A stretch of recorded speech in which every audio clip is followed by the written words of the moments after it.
Hey boys, it's HarmNone. Today, we're going to be going over 10 overrated and overhyped vehicles in Grand Theft Auto Online. Now, I don't want anyone to get the wrong idea and that I don't like any of these vehicles. Don't get me wrong, there are some that I really actually don't like.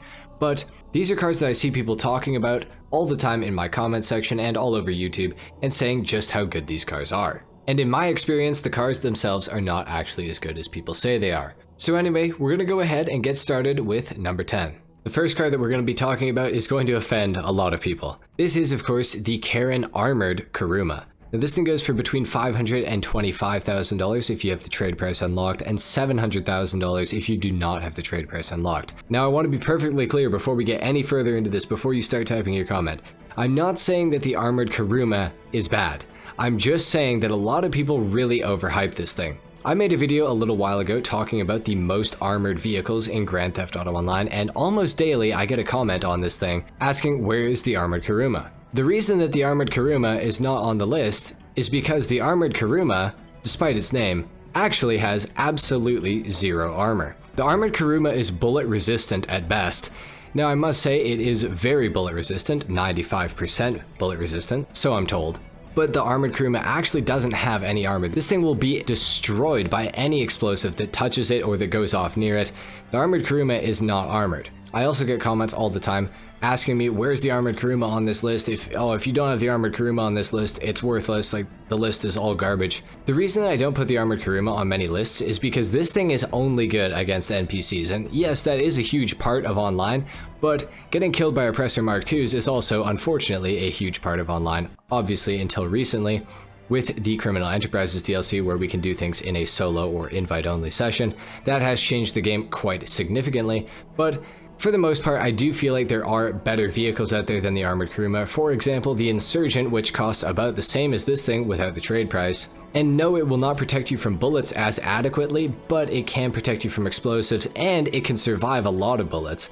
And if you just simply duck inside of the vehicle, you're gonna be fine. That's my beef with the Armored Kuruma. I don't necessarily dislike this thing. In fact, obviously, I have one of these, so clearly I don't hate it that much.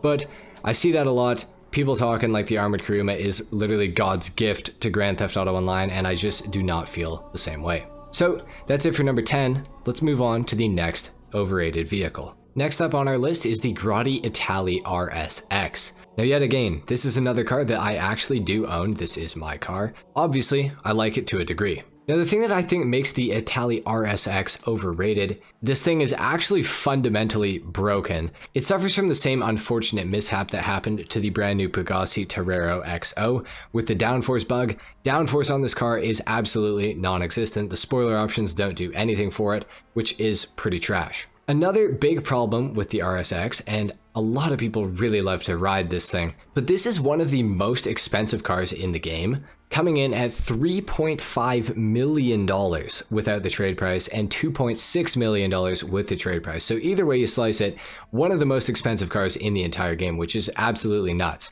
Now, it's not terrible performance-wise, let me make that perfectly evident. It's one of the fastest sports cars in the game.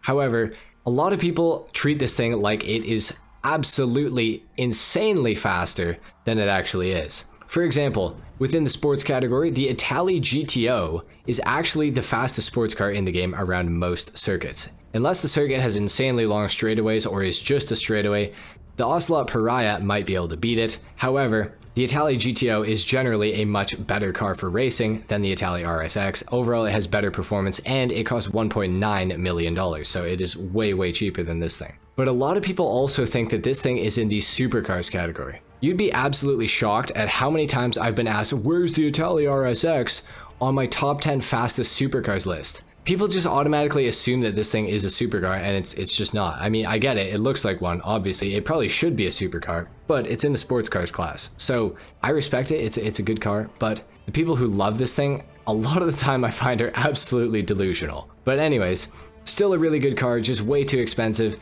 and super overrated as far as performance goes. And I mean, people literally think it's in the supercar category, which it's just not. So if that isn't overrated, I don't know what is. That's it for the Grotti Itali RSX. Let's move on to the next overrated vehicle. Next up at number 8, we have the Karin Futo GTX. Now I know I've already instantly pissed a lot of people off. It's not going to get any better. I just don't like this car. And I know that's super unholy to say. It is the ultimate, like, Corolla. I think it's a Corolla in real life. The AE86. And it's the greatest drift car ever because it was in an anime. And yeah, you know, whatever you're into, man, but a lot of people really, really overrate this car. This car goes for $1.2 million with an M, million dollars, which is absolutely insane. Now, yes, it can drift. Awesome. There's a lot of cars that can drift now, and the fun fact about that is now that you can put low grip tires on any car in Grand Theft Auto Online, you don't really need to spend 1.2 million on the Karin Futo GTX in order to drift. Now I must say it does drift very nicely, as you guys can see. Even I can drift this thing, so you know, if that's not telling you something, then I don't know what will. But for $1.2 million, I feel like you could spend it a little bit better. Like the Night Shark is also $1.2 million. Obviously, I'm not going to tell you guys how to spend your money, but if you want the Karin Futo GTX, maybe make sure you're set up with like a Night Shark and, you know, some other good vehicles that'll actually help you make money rather than this thing. Maybe if I had seen Initial D, maybe I would like this thing as much as everyone else does, but for me, I just can't justify $1.2 million for a drift car. With low grip tires are $500, you can put them on anything, so just buy the regular Futo, even. Just buy the regular Futo and put low grips on it, like what?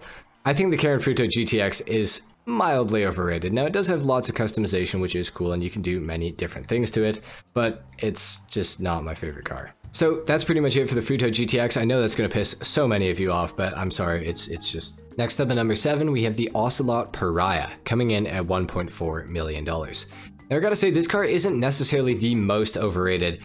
It's a lot less often that I get a comment about the Pariah than the Itali RSX, but basically, it's the same thing with the RSX. People think that this thing is way faster than it is. Now, there is some cases where the Pariah is actually way faster. For example, this thing I do believe still to this day on last gen consoles and PC has the highest top speed out of any vehicle in online. So that is pretty cool. And by any vehicle, I mean any land vehicle, obviously not aircraft. So now the Pariah is a pretty good car for straight line speed, no doubt about it. However, when it comes to handling, the Pariah is a bit less than what you would hope for. That's not to say that it handles poorly, it definitely doesn't, but as far as sports cars go, again, like I mentioned before, the Grotti Itali GTO is far, far superior to this thing. Now the Pariah is rear-wheel drive only, which is automatically a disadvantage over the GTO because it is of course all-wheel drive, so there's that right off the bat.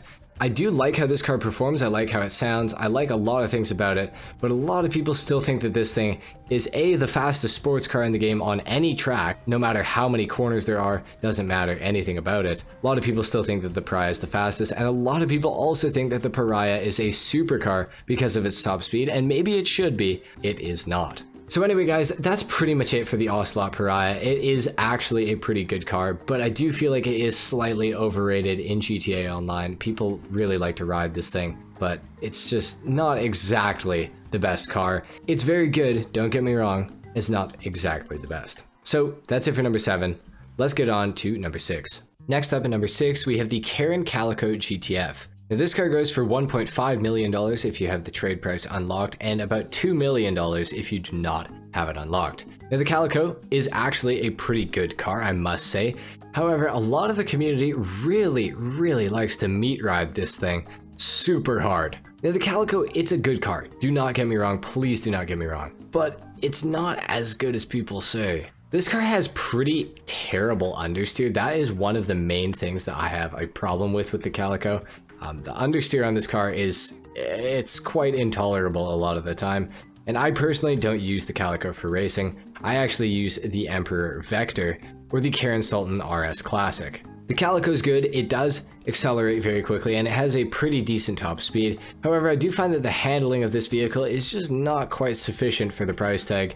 And when it comes to racing, I think that handling is one of the most important factors. Obviously, you need good acceleration, you need a good top speed as well, but handling is a pretty key component of the whole mix. Now, it does have good customization, it sounds really nice. Overall, there's a lot of good things about the Calico GTF, but the community, a lot of the time I find, especially in my comment section, really absolutely loves the Calico GTF and will destroy any other car that people even try to mention. When in reality, I don't think that the Calico GTF is the end-all be-all of the tuners class. Yes, it's good. Is it as good as some of the other cars? I don't know. I guess it really is personal preference, but I'm getting pretty sick of seeing everybody just talk about how damn good the Calico GTF is. So in my opinion, the Calico GTF is a little bit overrated. Definitely not the most overrated, but definitely not the least either. So that's it for the Calico GTF. Let's move on to the next vehicle. Next up, we have the Overflod Xeno. Now, the Overflod Xeno is also one of the most expensive cars in all of Grand Theft Auto Online.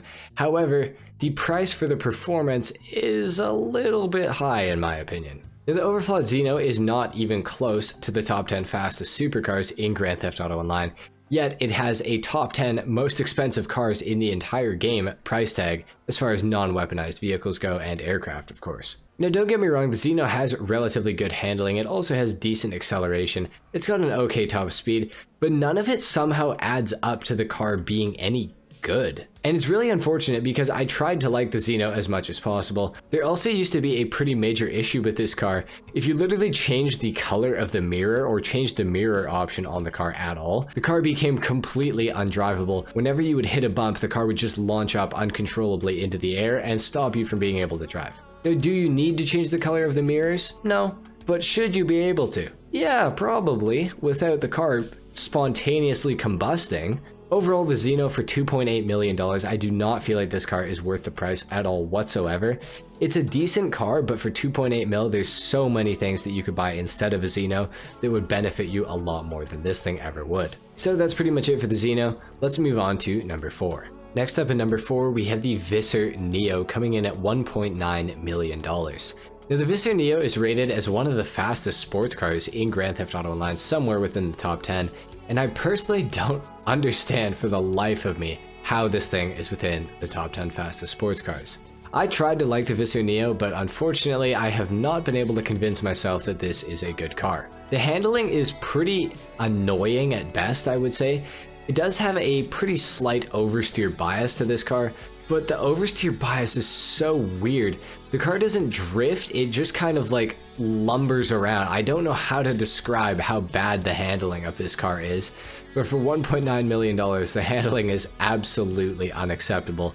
For roughly the same price of a Visser Neo, you could get a Grotti Itali GTO or an Ocelot Locust if you want to save yourself some money on top of this, and those cars are much better handling vehicles. On top of that, the Neo is not that fast in a straight line, so I don't really know why it's rated as one of the fastest sports cars in the game, because it doesn't really have any stats, kind of similar to the Xeno, that would make it seem like it was one of the fastest cars in the entire game in its particular category. I'm also really not a fan of the looks of this vehicle. I know a lot of people do really like it, but to me, the back end of this thing is absolutely disgusting looking, and the front is really not that much better. Overall, for $1.9 million, I do feel like the Visser Neo is super overrated and very overhyped. I would definitely not recommend picking this car up under any circumstance whatsoever. This is one that I would definitely say to avoid. That's it for the Visser Neo. Let's move on to number 3. Okay, if you weren't pissed off already, this one is probably going to piss you off. This is of course the Grotti X80 Proto, and it is one of the most abhorrently overrated cars in all of Grand Theft Auto Online. Now, the X80 in theory is a really cool looking futuristic supercar, and if you guys have ever played a race in GTA Online, chances are you've seen all the low levels pile into X80 Protos and start trying to drive them during the race. I know that I have definitely played a lot of stunt races where all of the low levels in the entire lobby, all the people who don't have a custom vehicle to use, will all pile into the X80. And I get it, it looks like it's a really fast car. But what if I told you that this car performed differently based on the direction that it was traveling? This information comes from Bruffy1322 on YouTube, and he discovered that depending on the direction of the map that you are heading in, the X80 will perform differently. Now, you might not believe me when I say this, but the Grotti X80 Proto, when you are driving to Paleto Bay, for example, might perform better or worse than if you were driving from Paleto Bay to Los Santos. Now, it has to do with the flaps on the back of the car. As you guys can see, they are operating right there. You can see them going up and down depending on the direction that I'm turning. those flaps will basically only work if you are turning one direction and not the other.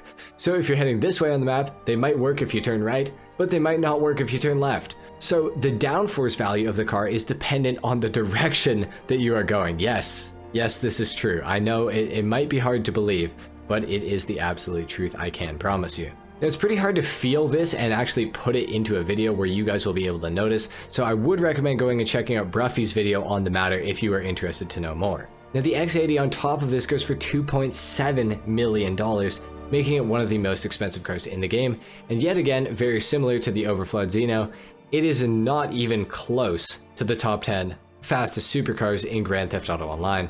This thing is so far out of the list, I don't even know where it falls. And for $2.7 million, again, same with the Xeno, there are a lot of cars that you could buy that are far better than the Grotti X80 Proto. So that's pretty much it for the X80. It's an absolute piece of garbage in my opinion, and I would avoid it at all costs possible. This thing is just not very good. Okay, if you weren't mad yet, this will probably get you. This is, of course, the Bravado Gauntlet Hellfire. It goes for $735,000, and I absolutely love this car. It is not overrated because of what it is overrated because of the community. Unfortunately, Gauntlet Hellfire owners seem to think that this is the fastest muscle car in the entire game for racing, and this is simply not true. The amount of comments that I've got on my fastest muscle cars video, on videos where I talk about the Bravado Buffalo STX, which currently is the fastest muscle car in the entire game around a track, there's always some guys that are talking about the Hellfire that say, no, the Hellfire is still faster, and it's not possible. I don't care if you're the best racer in Grand Theft Auto Online in the world, I don't think it's actually possible to make a Hellfire go faster than an STX around a circuit. Now, that's not to say that this is a bad car. It is not a bad car by any means. I love the Gauntlet Hellfire. I want to make that perfectly obvious. However, it's just not the fastest muscle car in the game. For $735 grand, it's an absolutely fantastic car. It's very fun to drive. It drifts. It can go straight really quickly. It can't really turn, but it can do pretty much anything that you ask of it, except for win you a circuit race against some of the other top muscle cars in Grand Theft Auto Online. It's just not able to do that. It doesn't handle well enough. Now, again, this is not to say I don't like this car. I absolutely recommend everybody to pick up a Hellfire. I think it's one of the most fun cars in all of online, but it just isn't as good as people claim it to be. It's good in a drag race. That's about it. It's got lots of customization. Overall, fantastic car. Just not as good as people say it is. That's it for the Hellfire, and that's it for number 2. It's time to move on to the number 1 most overrated vehicle in Grand Theft Auto Online. The number 1 most overrated car in all of Grand Theft Auto Online is the Pegassi Tezeract. The Tezeract is one of the worst handling cars that I have ever experienced in this game. The Tezeract goes for $2.8 million, and for that price, you get a really subpar supercar, in my opinion at least. Now, if there's any Tezeract fans, I'm sure they will absolutely refute this in the comments with pure facts and pure logic, and totally not just, I like the Tezeract, you're wrong. This thing absolutely blows. It's rear wheel drive only, which is not a problem. However, underneath the rear wheels, what Rockstar has done is actually placed McDonald's trays that you can take in the store, and it's put those underneath the rear tires in order to get this thing to slide around every corner. And is it a controllable slide? Absolutely not. Basically, the back end will just go out and then it does this. And then next thing you know, you're backwards. Now, people's argument to me when I say that the Tezeract is not a good car and that it doesn't handle well is, well, it's electric, so it's actually immune to catch-up in races. So if you use it in races and catch-up is turned on, this car just goes right through catch-up anyways. Well, that's great, but if you're going backwards off the side of a stunt racing track, is it really going to matter if catch-up is on or not? And if this thing can work through catch-up? No, absolutely not, because the thing handles absolutely terribly.